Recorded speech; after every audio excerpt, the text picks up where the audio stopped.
So obviously the latest and greatest with you is your directorial debut with Definition Please, which just premiered a few days ago.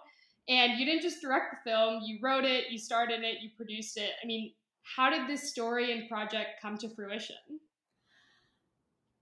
Wow. I How did it come to fruition? The first nugget of the idea that I had was in a UCB sketch class about 4 or 5 years ago. So I wrote a 4 page sketch, and I was always fascinated by how the spelling bee winners were South Asian American. And me having been my fourth grade class spelling bee champion and going to regionals and losing on the word radish by spelling it with two D's instead of one, I always felt really connected to it. So in that sketch, I explored the question.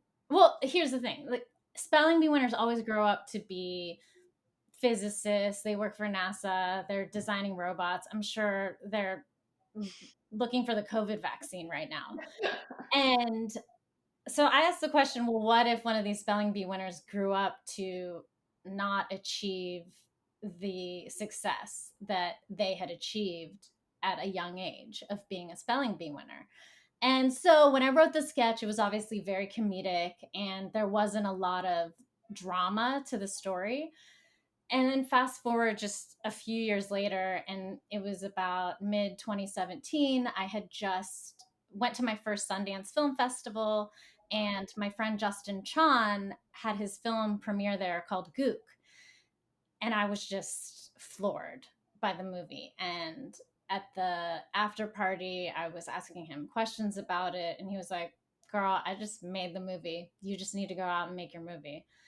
And I was like, yeah. So then that's when I took that small, tiny idea that I had about the spelling bee winner and developed it into more of a feature film, bringing in dramatic aspects and really exploring the question of, okay, so she hasn't achieved anything.